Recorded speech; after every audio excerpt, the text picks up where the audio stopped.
Hello students, welcome back to my class. तो dear students, आज की क्लास में हम पढ़ेंगे कि किस तरह हिंदी के सेंटेंसेस को इंग्लिश में ट्रांसलेट किया जाए।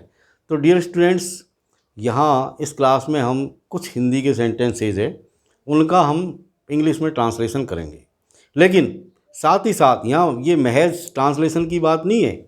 यहाँ पर हम ग्रामर्स के जो टॉपिक्स हैं उनको भी साथ में क्लियर करते हुए चलेंगे, जैसे कि सब्जेक्ट वर्ब एग्रीमेंट है और भी दूसरे जो ग्रामर के टॉपिक्स हैं वो भी साथ ही साथ हम क्लियर करेंगे। तो वीडियो को शुरू करने से पहले एक बात ये कि well begin is half done, यानी यदि आपकी शुरुआत अच्छी है तो इसका मतलब ये समझिए कि आपने आधा काम हल कर लिया। तो इसी भावना के साथ कि आपकी शुरुआत अच्छी हो, तो आइए शुरू करते हैं। उसे वहाँ जाने की ज़रूरत नहीं है, ज़रूरत नहीं है, इसका मतलब नीड नॉट का यहाँ पर यूज होगा। ज़रूरत का मतलब नीड होता है, तो नीड नॉट का हम यहाँ पर यूज़ करेंगे। जैसे उसे उसे मतलब सी ही भी लिख सकते हैं, तो सी नीड नॉट जाना, जाना मतलब गो, तो सी नीड नॉट गो वहाँ, वहाँ मतलब देयर। तो ये आपका सेंटेंस यहाँ पर पूरा हो गया, सी नीड नॉट गो देयर। अब इस पर थोड़ी सी चर्चा कर लेते हैं कि यहाँ पर सी के साथ नीड नॉट यहाँ पर आया है और आगे गो देयर हमने लिख दिया, तो इसका सब्जेक्ट है एक वचन, सिंगुलर नंबर है, लेकिन हमने यहाँ पर एस या ई एस का यूज नहीं किया। तो डियर स्टूडेंट्स, जब भी नीड नॉट का यूज़ करना हो या डेयर नॉट का यूज़ करना हो, तो सब्जेक्ट चाहे सिंगुलर हो चाहे प्लूरल हो, नीड के साथ एस या ई एस नहीं लगता, यानी वो नीड्स यानी सिंगुलर फॉर्म में नहीं आता। कहने का मतलब नीड हमेशा प्लूरल फॉर्म में ही आता है, ये आपको ध्यान रखना है। चाहे आपका सब्जेक्ट एक वचन है चाहे बहुवचन है, लेकिन नीड का जो यूज होगा वो बहुवचन में ही होगा। और यदि सिंगल यानी नीड नॉट हम ये इसको नहीं करते हैं, मान लीजिए नेगेटिव नहीं है, मान लीजिए सेंटेंस इस तरह, उसे वहाँ जाने की ज़रूरत है, तो ये किस तरह होगा? तो ये इस तरह होगा, सी नीड्स टू गो देयर, यहाँ में टू और लग जाएगा, इन्फिनिटिव और लग जाएगा, और यहाँ पर एस लग जाएगा, नीड्स, सी नीड्स। यानी सामान्य जो वाक्य होते हैं अफर्मेटिव सेंटेंस यानी पॉजिटिव फॉर्म में जो होते हैं उनमें नीड बिहेव करता है अकॉर्डिंग टू द सब्जेक्ट, यानी सिंगुलर सब्जेक्ट के साथ एस या एस लगेगा और प्लूरल होगा तो नहीं लगेगा। चलो दूसरा सेंटेंस देखते हैं, उसे एक पुस्तक की ज़रूरत नहीं है, उसे एक पुस्तक की ज़रूरत नहीं है, ये भी सेम ऐसा ही सेंटेंस है। उसे यानी ही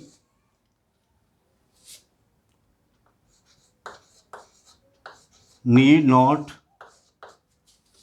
ए बुक, पुस्तक की ज़रूरत नहीं है, यानी सेम इसी तरह का सेंटेंस है।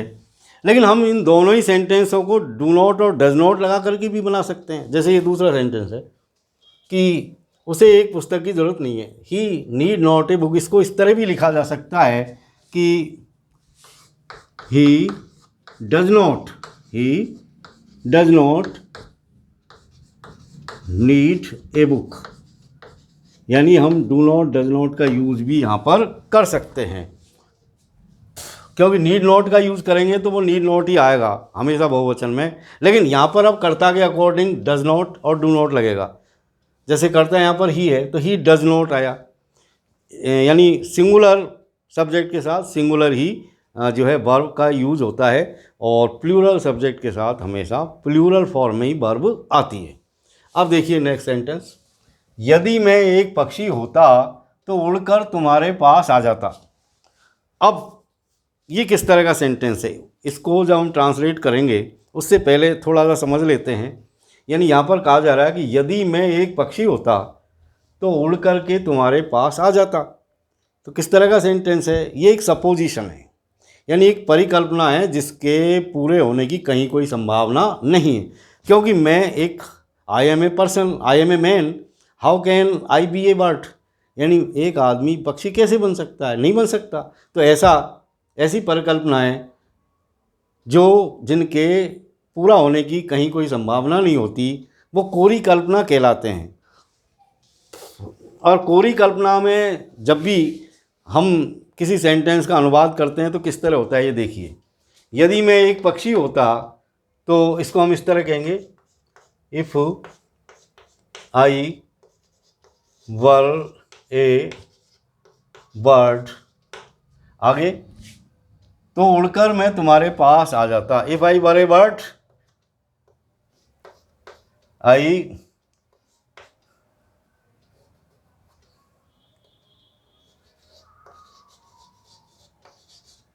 Would fly to you. ये इस तरह हमने इसको बना दिया। If I were a bird I would fly to you. तो आप यहाँ पर देख रहे हैं कि ये किस तरह हुआ है ये सेंटेंस, यानी आई के साथ बाज का यूज़ होना चाहिए लेकिन यहाँ पर वर आ रहा है।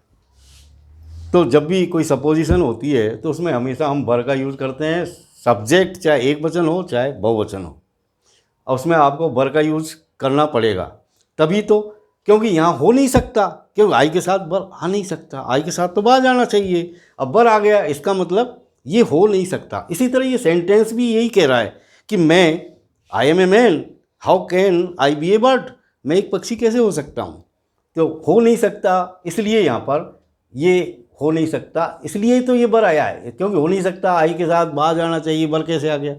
तो यहाँ पर वर इसीलिए लगाया है क्योंकि ये कोरी कल्पना है और इसके पूरा होने की कहीं कोई संभावना नहीं है।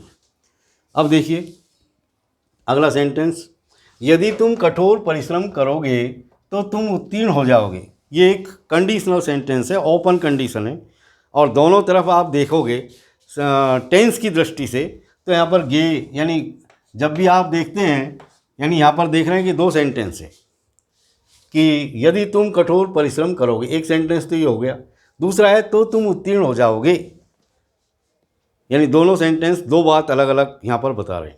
पहला सेंटेंस कह रहा है, एक कंडीशन डाल रहा है कि तुम ऐसा करोगे, और अगला सेंटेंस उसका परिणाम बता रहा है, रिजल्ट बता रहा है।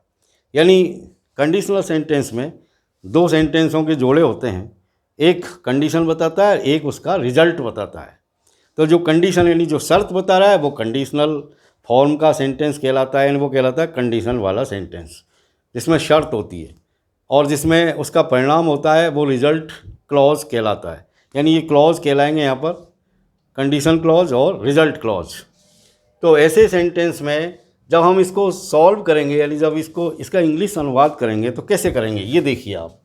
यदि तुम कठोर परिश्रम करोगे तो इसको ऐसे हम लिखेंगे, इफ़ यू वर्क हार्ड, और अगला फिर इसका जो रिजल्ट क्लॉज है उसका भी अनुवाद कर देंगे, if you work hard you will pass, तो तुम पास हो जाओगे। अब आप एक प्रश्न मुझसे कर सकते हैं, पूछिए आप मुझसे कि सर आपने यहाँ पर विल का यूज़ किया है, यानी फ्यूचर टेंस की तरह इसका यूज़ यहाँ पर हुआ है रिजल्ट क्लॉज में, तो कंडीशन क्लॉज में विल क्यों नहीं लगाया, जबकि यहाँ पर भी गागेगी आ रहे हैं। देखिए यहाँ पर गागेगी आ रहा है, यदि तुम कठोर परिश्रम करोगे, क्योंकि गागेगी आ रहे हैं तो फ्यूचर टेंस का वाक्य है। लेकिन ऐसा नहीं होता, जो कंडीशनल सेंटेंसेस होते हैं उनमें जो कंडीशनल क्लॉज होता है उसमें प्रेजेंट सिंपल टेंस आता है, और जो रिजल्ट क्लॉज होता है उसमें हमेशा फ्यूचर टेंस का यूज़ होता है, या फिर कोई जो है मॉडल वर्ब वहाँ पर आती है। अब देखिए नेक्स्ट, यदि तुमने कठोर परिश्रम किया होता तो तुम पास हो जाते। ये भी बिल्कुल अनफुलफिल्ड कंडीशन है, यानी यहाँ पर भी कंडीशन ऐसी है कि तुमने कठोर परिश्रम किया नहीं, तुम पास हुए नहीं, यानी ये भी एक ऐसा कार्य है जिसके पूरा होने की कहीं कोई संभावना नहीं है।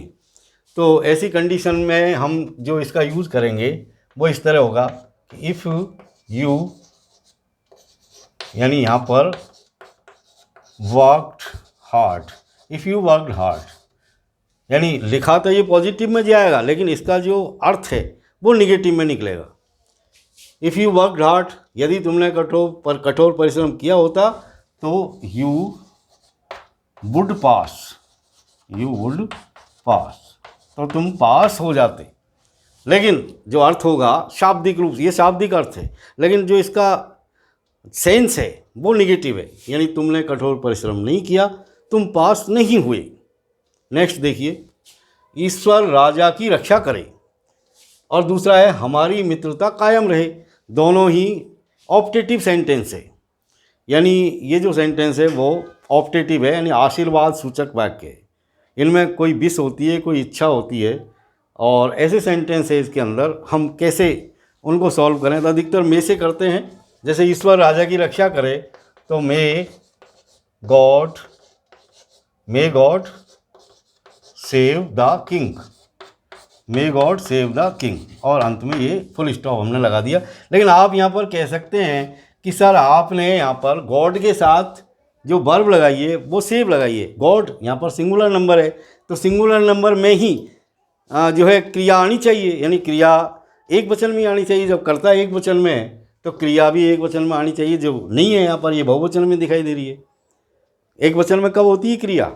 एक वचन की क्रिया वो होती है जिनमें एस लगा हुआ हो, यानी एस जिसमें भी आ रहा है वो सब एक वचन की है। जैसे बाज में आप देख रहे हैं एस है, इज में एस आता है, इसी तरह हैज में एस आता है, और जिनमें नहीं आता उनमें हम अपनी तरफ से जोड़ देते हैं एस या एस लगा करके। तो जहाँ एस आ जाएगा वो क्रिया बन जाती है एक वचन की।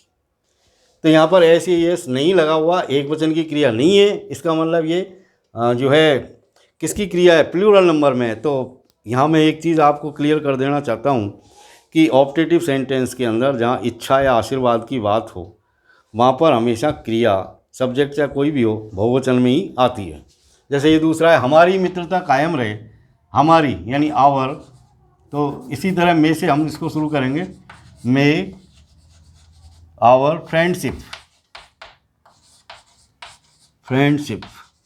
मे आवर फ्रेंडशिप, और कायम रहे या बनी रहे या लंबी रहे एक ही बात है, तो मे आवर फ्रेंडशिप लिव लॉन्ग।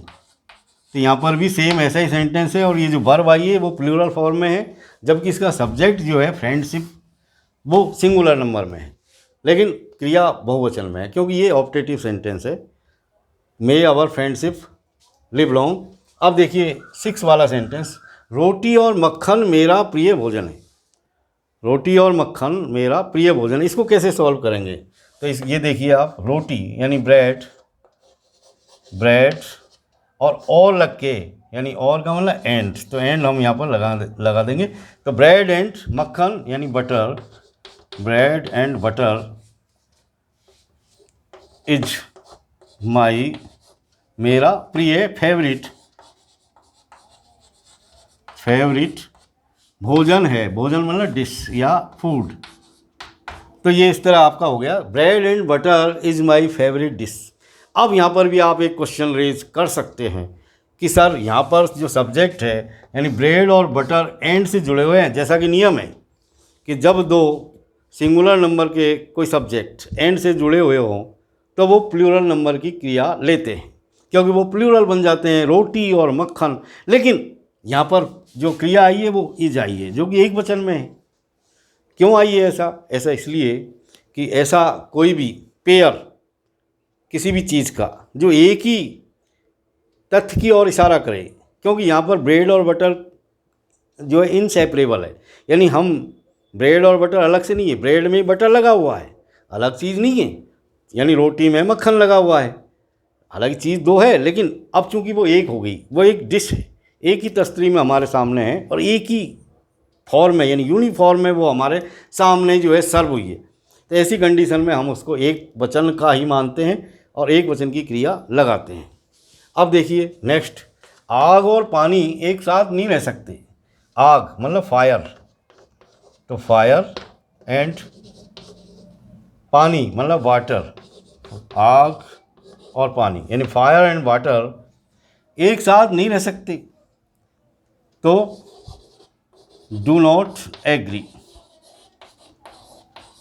यहाँ पर आप देख रहे हैं कि डू नॉट का यूज हुआ है और डू नॉट हमेशा बहुवचन कर्ता के साथ आता है। इसका मतलब हमने अब यहाँ इसको बहुवचन मान लिया।